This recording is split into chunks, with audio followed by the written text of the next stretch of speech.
Once upon a midnight dreary, while I pondered weak and weary over many quaint and curious volume of forgotten lore, while I nodded, nearly napping, suddenly there came a tapping, as of some one gently rapping at my chamber door.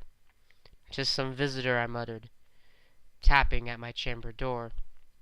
Only this, and nothing more. Ah, distinctly I remember, it was in the bleak December, and each separate dying ember wrought its ghost upon the floor. Eagerly I wished the morrow, vainly I had sought to borrow from my books of surcease of sorrow, sorrow for the lost Lenore, for the rare radiant maiden whom the angels named Lenore, nameless here for evermore. And the silken sad rustling of each purple curtain thrilled me, filled me with fantastical terrors never felt before, so that now I do still the beating of my heart I stood repeating, "'Tis some visitor entrance at my chamber door, some late visitor entreating entrance at my chamber door. This is it, and nothing more." Presently my soul grew stronger, hesitating then no longer. "Sir," I said, "or madam, truly your forgiveness I implore, but the fact is I was napping, so gently that you came rapping, and so faintly you came tapping at my chamber door, that I was sure I heard you.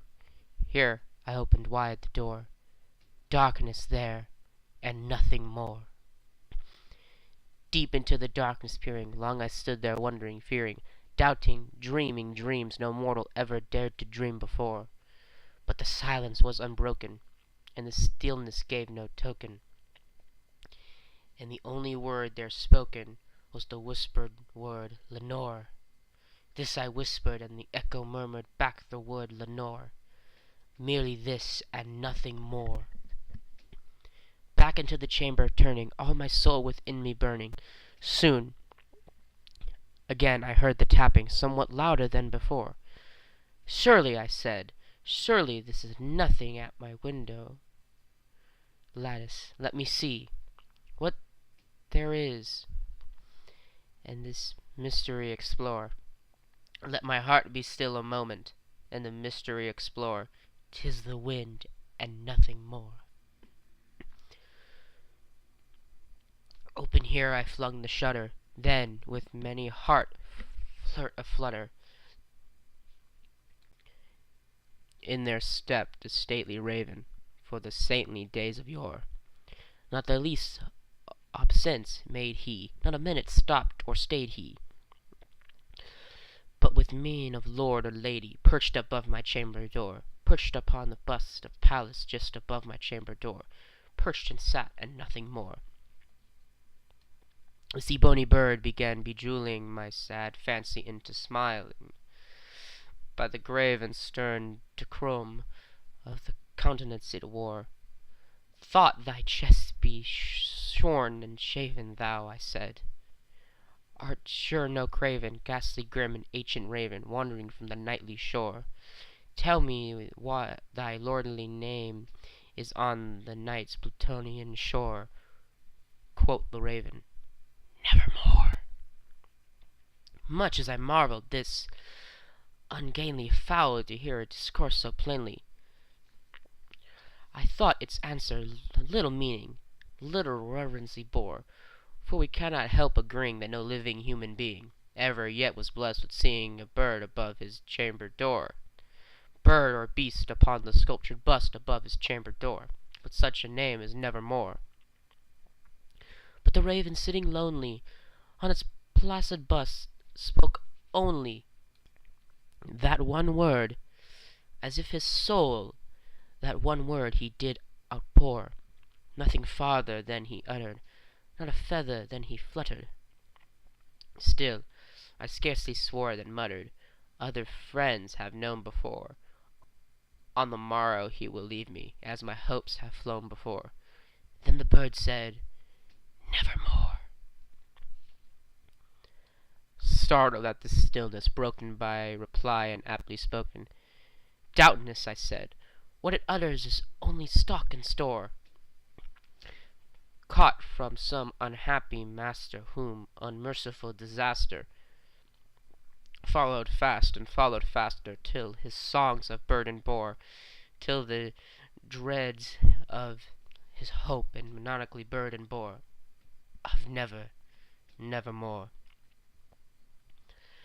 But the raven still bejeweling all my fancy into smiling, straight I wheeled a cushioned seat from the bird, and bust and door.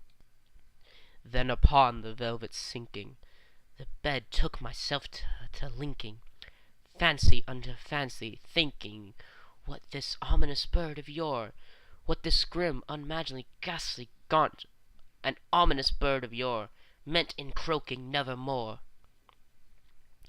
This I sat, engaged in guessing, but no syllable expressing, to the fowl whose fiery eyes now burned into my bosom's core. This and more I sat divining, with my head at ease reclining, on the cushion's velvet lining, and the lamp lighting goated o'er, but whose velvet violet lining with the lamp light gloating o'er shall he press? Ah, nevermore! Then methought the air grew denser, perfumed from an unseen censer, swung by seraphim, whose footfalls tinkled on the tufted floor. Wretch, I cried, thy God hath lent thee, by the angels he has sent thee, respite, respite the nymph from thy memories of Lenore. Quaff, oh quaff, this kind net, then forgot this lost Lenore. Quoth the raven, nevermore. Prophet, I said, this thing of evil, prophet still, if bird or devil, whether tempter sent, whether tempest tossed thee sheer ashore, desolate yet and undaunted, on this desert land enchanted, on this home of horror haunted, tell me truly, I implore, is there a balm in Gleed? Tell me, I implore. Quoth the raven, nevermore.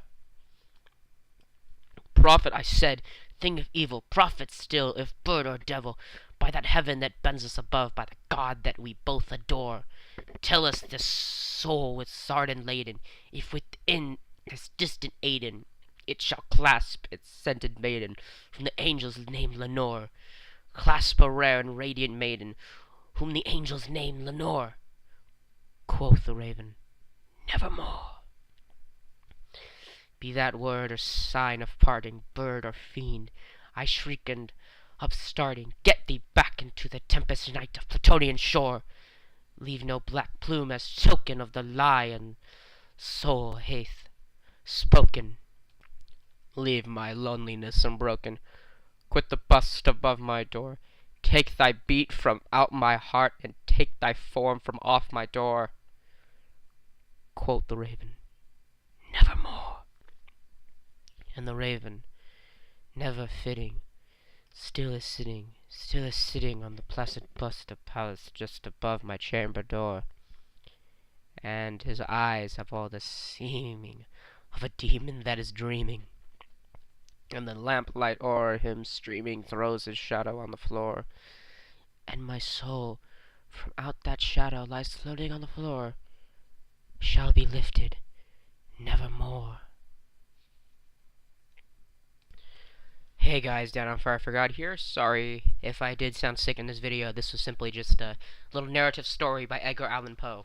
He is a great author, and I found this pretty creepy. So I thought I'd narrate it and show it to you guys on my channel. All credit goes to Edgar Allan Poe, because this is the guy who made this little poem, The Raven.